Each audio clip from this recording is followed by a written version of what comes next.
Here we are. It's launch time. Whoosh. Hello, Sara Ness. It's good to see you.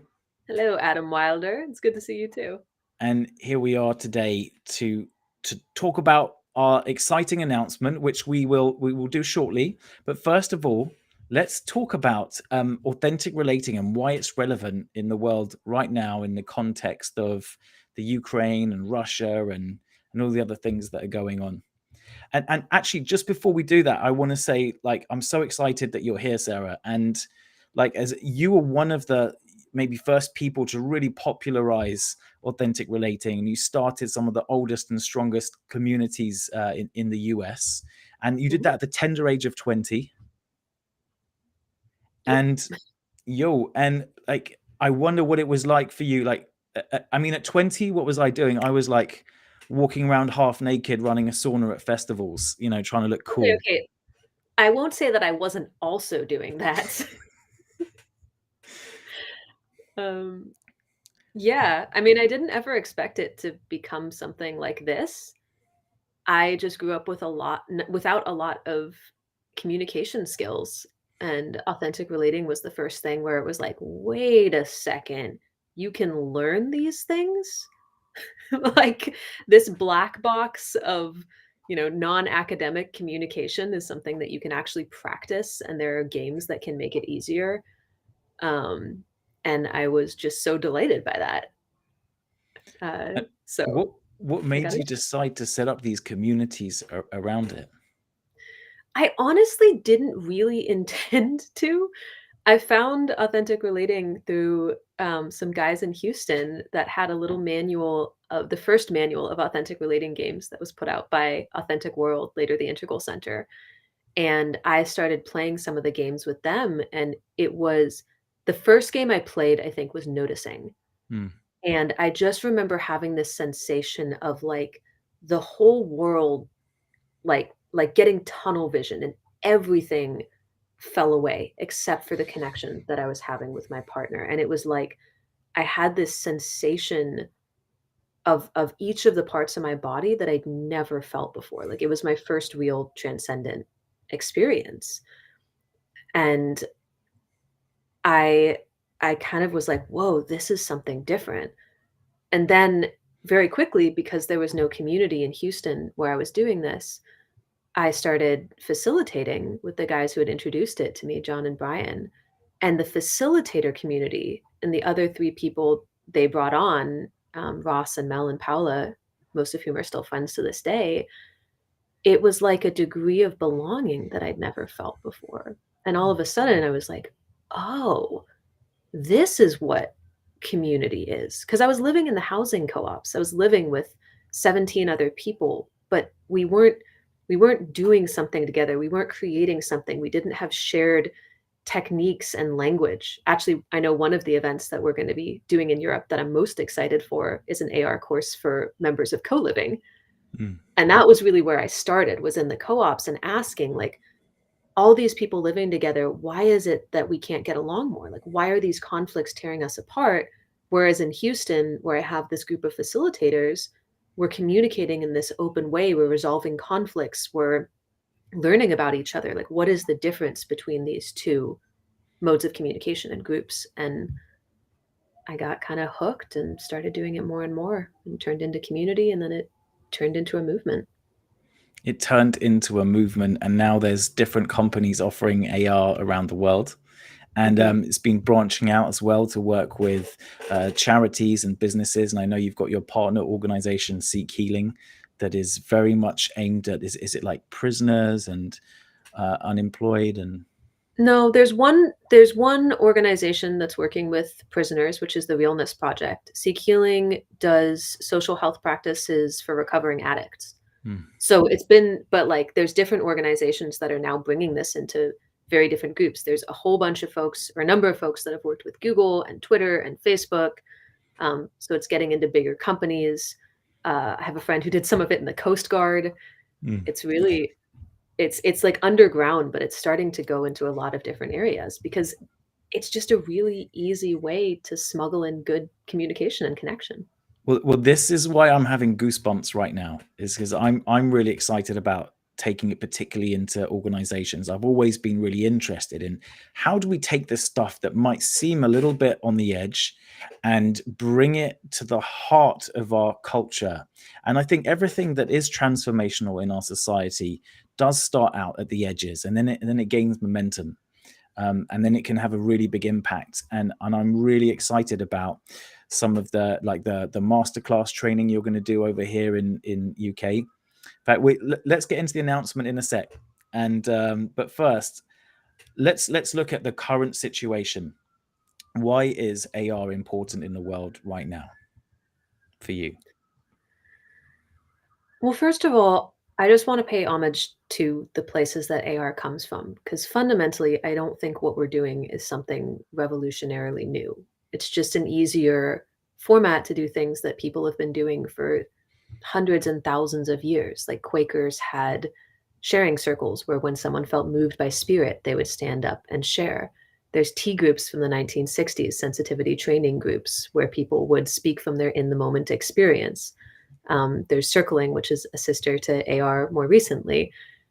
So really what we're doing, this just like, let's be in the present moment and communicate and relate, has a long, long history. But every time, and of course, nonviolent communication and the whole Gestalt movement are antecedences too. And yet it's like every time that we get together and we have conversations about what's happening between us, which is the core of authentic relating. It's curiosity, it's sharing my own personal experience, sharing from embodied experience, getting curious about other people, speaking to the connection between us, like that underlies most of the games. We end up with this feeling that reality has slowed down a little bit. And one of the things happening right now is the world's moving really, really fast. And it's really hard to contact people where they're at or get through their defenses to get to, well, what is it that you're actually scared about? Like, why are you taking the actions that you are? I'm teaching a course on polarization right now. We're prepping for one with Rebel Wisdom, and I'll do an event for them in the UK as well, where I'm really having to consider, like, why is it that people become polarized in the first place? And if we can't contact them on the level of ideology, how do we contact them on the level of humanity? It's not going to solve all of the world's problems, but sometimes when we can't get along with people, the only place we really can relate is on the level of shared values. Like, we each want our countrymen to be safe, or we each want the ability to love the people that we love, or to feel like our views are recognized and cared about by those around us. Like, even if it can't solve all of the ideological differences, just being able to slow down and get to those places does tend to diffuse, or at least start to diffuse, a lot of conflict. It's a long game, but I know that within my family, I've been able to develop much better relationships where before there had been really big ideological conflicts. For me, I've been using these tools as a way to actually like really make contact with other people, even when there's conflict, to not let the charge take over, but to speak about what's really here right now and what's really important to me, and what am I feeling, and to understand what are they feeling. And I love that question of what's it like to be you right now. I think that's literally a gateway between the heart of every human being, if we can really speak it. And often underneath conflict, there's very similar things on the same sides. It's usually around fear or sense of not being seen, or something like that. So I find these really powerful for connecting, and that's why I'm really excited to announce that we've the Sara Ness Authentic Relating Summer Tour 2022, and yay! And it's time.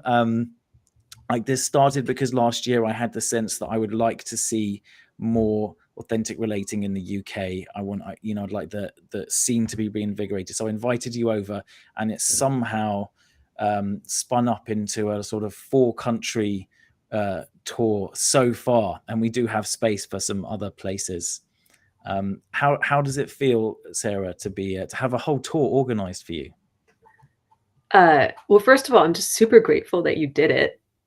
I remember we were talking about the UK, and then I was like, "Hey, Adam, in 2019, we were organizing a full Europe tour. I don't suppose you'd be willing to." Um, and I feel really happy that this is happening. Yeah, just pre-pandemic, we had a whole tour organized over in Europe, thanks to Heinz Robert and God, I'm blanking on name. Kathleen Piper. Sorry, man, I'm bad at names today. Catherine Piper had been organizing a tour for us over in Europe, and then pandemic hit, and that was just like. But I'd gone over to the UK to do a workshop in, I think, 2018, and I just really fell in love with European culture in the sense of all of the melting pot of the different countries coming together, and the communication people had created this cultural synergy where I felt like people were a lot more open to, like, pushing their edges, to trying new things. Yeah, Catherine Piper, thank you. To trying new things, to speaking in each other's languages, like communication languages as well as actual languages.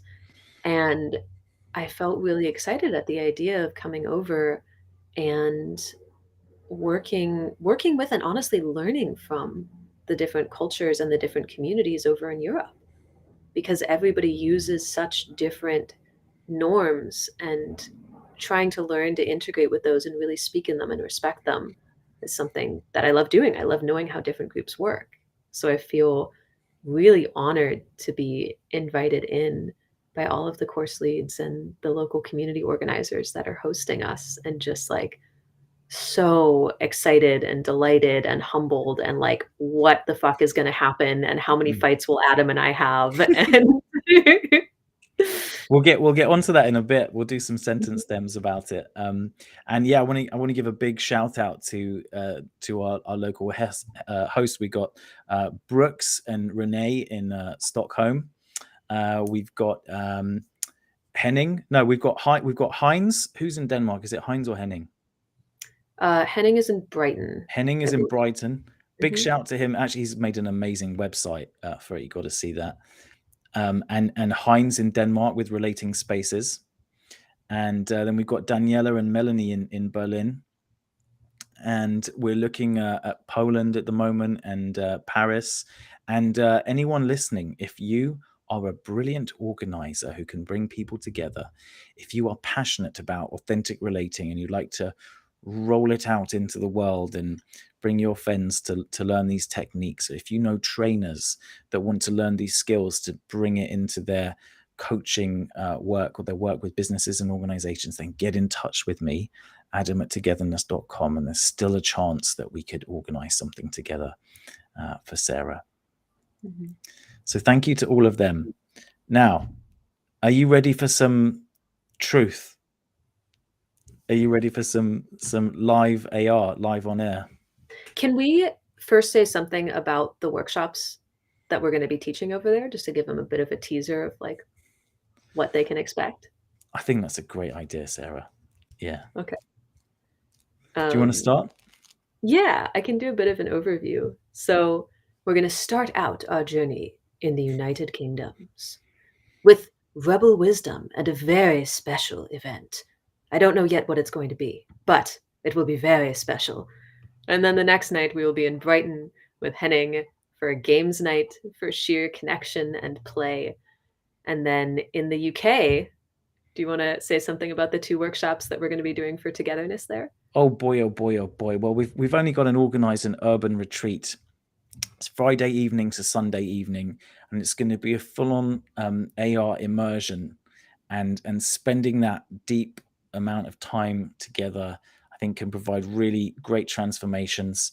And then this is what I'm super duper excited about is the kind of train the trainer thing. So we're doing an authentic leadership masterclass, so people can come and really learn how to take these tools into businesses, organizations, and workplaces, and really spread it out into culture.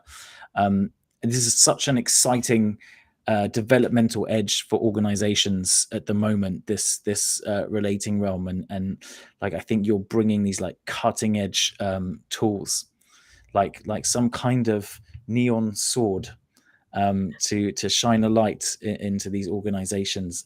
Super excited about that. Mhm. Yeah, the work we've done in organizations so far has been fascinating, seeing the way that people respond and that they respond in different fields.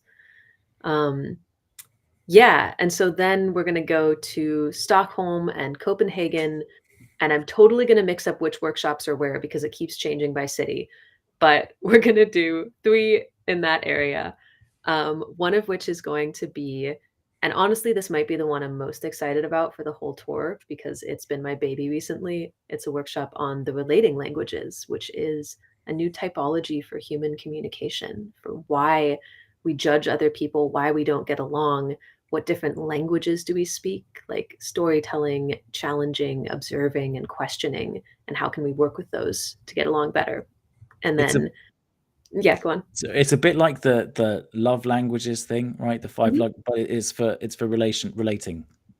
I It's mean, basically from the question of like, why is it that authentic relating and circlers can't get along with their parents?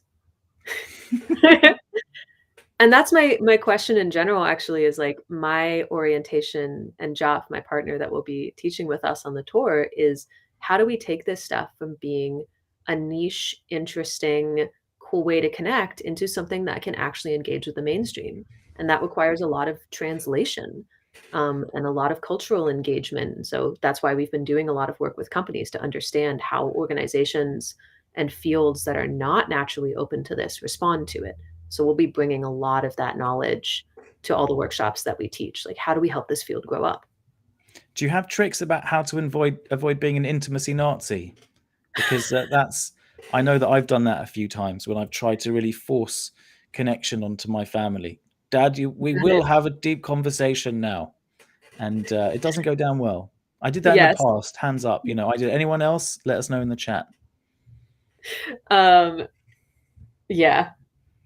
I love the word intimacy Nazi. I think we have a different term for that, though it's not coming to mind right now. I I would say that there's an interesting life cycle that happens when people first get interested in authentic relating and circling, which is something like first of all being like, "Oh my god, this is the best thing ever. I wanna do it with absolutely everybody." Some people have the first step of like, "What is this shit?" and the weird languages that they're speaking, but usually second step is like, "This is awesome. I wanna do it with everybody." And then you kinda just go around being like, truth, bleh, truth, bleh," and wanting or like like, "Let me get into your world. I'm so here with you right now." Like, I'm just so curious, and we don't realize that both of these are power moves in conversation. Like, they're actually conversational control, either to ask questions or to share really openly. I'm loving the comments in chat here. Or to share really openly with about yourself. You're actually changing the direction of how a conversation goes. You're taking a high status. And people don't respond well to that if they haven't consented to it. So that's why I'm so into cultural translation, which is like, cool, let me kind of do what one of my teachers, Decker, calls tapping for a stud. Like if I'm tapping on a wall, like, okay, how does this person communicate? Like if I ask them a question, do they draw back? Do they lean in? What types of questions? And I'm using my authentic relating skills as an awareness building practice. How do I notice myself and the other person in connection, then use that as calibration instead of being dogmatic about the tools that I've learned? And that has been transformative. Mm. Amazing. Thank you, Sarah.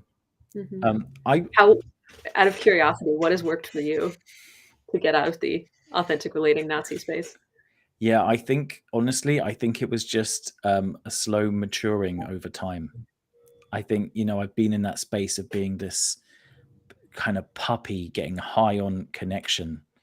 And I want more, I want more, I want it with everyone I love and care about. And I want them to know how I feel and I want to know how they really feel. And yeah, being I think invasive is probably the right word with some people. And I think it's a mixture of maturing over time, owning owning my own desires, and noticing that quite often for me, being able to own my desire is and the truth of what I'm experiencing is more important than the reaction from someone else.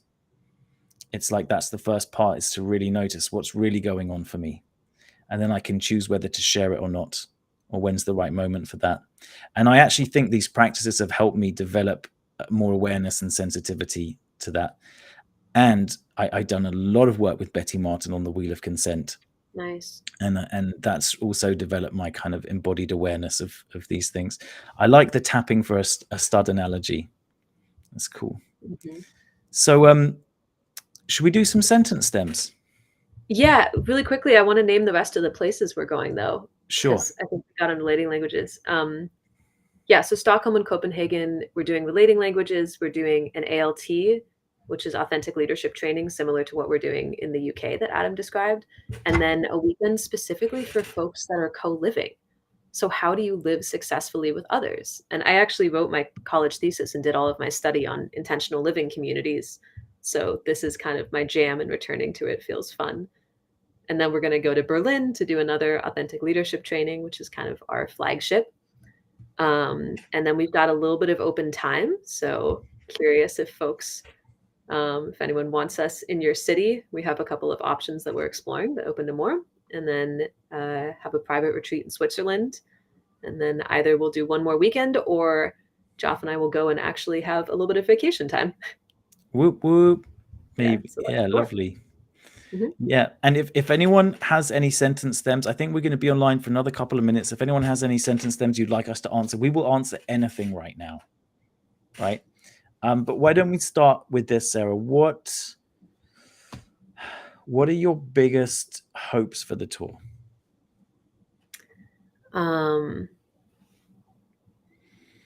Biggest hopes for the tour. I want to learn new things. I want to get my assumptions checked about what I think will work in different cultures. I mean, I want to and I don't want to. I know it's going to be very uncomfortable to be wrong a lot and have to calibrate, but I feel like that's how I learn. And I'm really working right now and being in more of a learning mindset as well as a teaching one. And so I hope to be able to develop that more and more.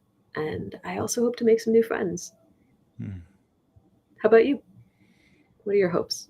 I think my biggest hopes for the tour are to feel a real sense of community with the other practitioners in Europe who are doing this, and to have a real sense of kind of nourishment and camaraderie, and to really feel part of that. That would be really good. Yeah.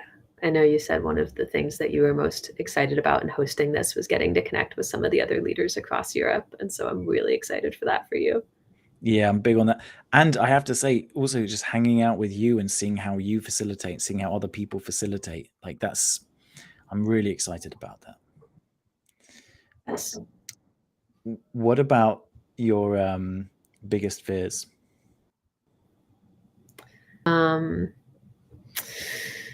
Biggest fears.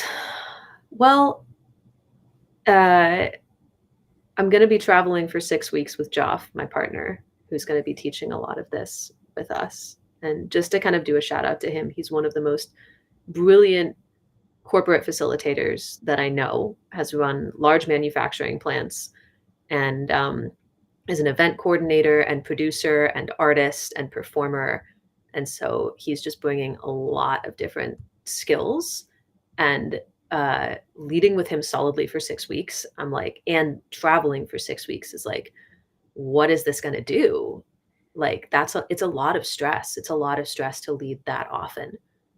It's exhausting, and it's hard to get in self-care. So I have a little bit of a worry of like, what sorts of fights are we going to get into, while also knowing that those are kind of a good relationship test.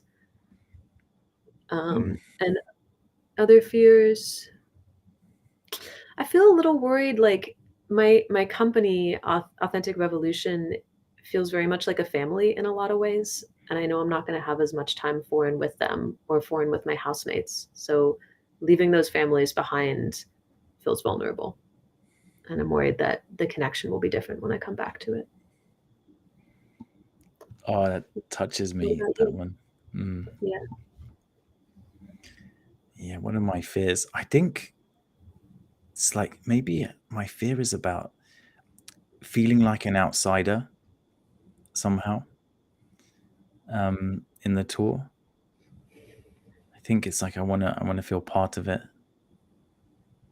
and also feeling this kind of burden or mask of organizing and leading, and like sometimes if I feel like it gets a bit stuck on me sometimes. So I think my fear is around maybe not noticing when that's happening, or staying in a kind of frozen or stuck space.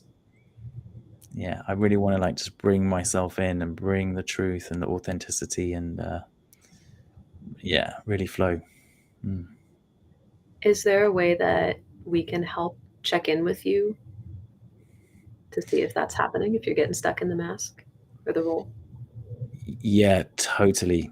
And I think it might involve some kind of code word, like Olaf or Stefan or something, and that usually tickles me back into a kind of truthful, playful state. Ola Fushkavan? Or yeah, maybe hello, Stefan, are you there? Something like Oh, that. got it. Yeah, and I'll come forward through my heart. Yeah. All right. I like that. We've had a request, and they know, Sarah, that you don't like a two-part sentence stem usually. What did they know that from? I I am don't know. fine with two-part sentence stems. Well, here we go. The dessert I'd most like to use as part of a speed eating contest right now is. I think flan, just because it would flop all over the place and be really amusing. Also, flan has been in my head since a friend of mine said that it was the worst sex food, and it's just like I just can't get that image out of my head, and so something about the messiness and difficulty of actually keeping it together feels fun. Now, when you say flan, it might mean something a bit different in Europe. Can you explain what it means in the US? It's like kind of a gelatinous dessert Ah, where, like, if you like squish it, you try if you use it with a spoon, you can kind of get it in your mouth, but if like you get a finger into it or something, it just like kind of goes all over the place. Then you can't really pick up the bits because it's half jello and it's half like melty stuff. It's like wow. not actually that good, but it's really funny. It's like a funny dessert, flan. I'm gonna look that up. I like flan. That sounds cool. Maybe we should bring some to Europe. Um, I have to say, If they've got some good stuff over there, and whoever asked about the dessert I'd most like to use in a speed eating contest identifies themselves, I want to find you, and we're gonna try to speed eat flan together. and this is just an example, everyone, of being truthful in the moment, and how speed eating desserts can be part of an authentic relating training and lead to deeper, more nourishing connection across the globe. I Yeah. I mean, I think we should probably sign off here, Sarah. I don't know where we can go from here. Wait. I have not heard you answer this very vulnerable question, Adam. I'm trying to avoid it because I can, I can feel a bit of tension in my stomach around this. I think it would. I don't know if it exists. I'd like it to be some kind of foam, like quite light, that you could kind of suck through your mouth, and then it would kind of melt into a liquid. Maybe a sort of light chocolate foam, like really not very rich, very very kind of light and airy. And I'd like, when I taste it, I would like to feel enlivened and lifted. Oh, I'm sensing now. I'd like it to be laced with like mezcal. It should be an alcoholic chocolate foam, and I'd like to sort of sip that, and I think that would be very fun. In Also, just finding out that you're a mezcal person made this tour a lot more fun. Bang! Let's do it. We're going to be drinking mezcal, doing AR, healing the world. Good tour tagline. Boom. Thank you everyone for joining. It's been great to have you here. Really Thanks, excited about this. You can find out more about the tour. I've posted the link in some of the groups. You can log on to togetherness.com, authrev.org, and you've probably got an email in your inbox right now about it. Thank you, Sarah. Thanks, everyone. Have a great weekend, everyone. Bye. Bye. I'll see you soon.